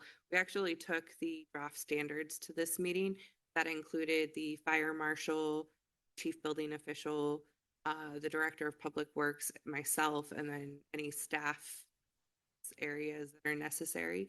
And that way we can kind of take a look at plans and give all of our feedback at once to, or in this case, it would be Mrs. Flaherty as she's on the plans to make sure that we're giving her insights into specific requirements that she might not have already thought of. I'll be inviting her to one. I was impressed by the amount of work that's been done already, Yes. since I was afraid that nothing had been done, and I'd wasted my time. I'm sorry, the funding is, There is no source. Sorry, I should. Sure, go for it. So, yeah, she was lovely and did an enormous amount of homework, but at the same time said, let me be very clear. There is no source of funding line, and we would not be a part of the fundraising effort. Is that a fair? That is absolutely fair and important to Yeah. clarify because she was very direct on that point that her objective is to get the town a set of plans that then fundraising committee would then to solicit funding. I think that's the big thing is to say, show people these plans, how much work's been done on it. Get them the. She did caution that it sounds like the college may be pursuing additional development. So putting that out there as They're on $100 million fundraising effort that would not go for housing. I'm sorry, the college is doing $100 million? Capital They're a campaign to is raise housing. 100 million. Yeah, they want to significantly expand their graduate school. I'm looking at you, so you correct me if I. yes, no, I'm Yeah, agreeing. they want to significantly increase their graduate school programs. And that is the major thrust of their capital campaign. Yeah. Although there are other areas that they're trying to raise for as well. They're Yes. basically looking at shifting their programming and focusing more on graduate students because of some elements that has made it more challenging to recruit undergraduates. And So requirements, because a great portion of their undergraduate are foreign. and then financial aid is also limited. So they're facing some constraints on both sides of that. So none of the fundraising, obviously, for the housing is going to be from college. Correct. Her thought was this is going to be somebody care about the town, want to invest in the solution for the town to serve the character of the town, more so than they're necessarily motivated to support college. Did I say Yeah. that? Not that it's a bad Absolutely. cause, but yeah. That's Is that- correct. Yeah, that's correct. Yeah. So what PPG committed to was to fundraising, deliver storyboards, brochure, stuff that they do anyway when they're selling a house for 30. Architectural renderings. Right. We can actually see. Yeah. what it might look at it. The second point and final point I had is I wanted to give an update on the city council meeting last week, which considered the inclusive housing program. The council did add back in the RM10 sites to the inclusive program, but they dropped the percentage requirement. Staff had recommended 20% pretty much across the board. They dropped that to 14. And that was in consideration to the density bonus table and what might make a project that is above 14% are likely to get additional concessions. So that's the metrics that they use there. They also decided to go with a fee that was lower than the point of indifference. I believe the highest point of indifference fee was about 52. They decided to drop that down to 200 for ownership units and then 100. And then there was a lot of discussion about concerns about how the valuation was done in the analysis from Bay Area Economics that did the feasibility studies. Generally speaking, I assured them that A is a prominent firm in the Bay Area that has a number of these economic analyses that has been tested in court cases. So I do feel confident using them, but I do think given the number of comments on the methodology and the kind of unique background that I think a lot of our decision makers and commission members have in terms of financing, it's worth making sure that the next time we pursue this, and I'm saying this so that everybody remembers this, that we collectively look at the methodology before we the analysis to make sure that there's some alignment in what is expected. So putting that out there. They need to rename it point of indifference to something else. Not a good.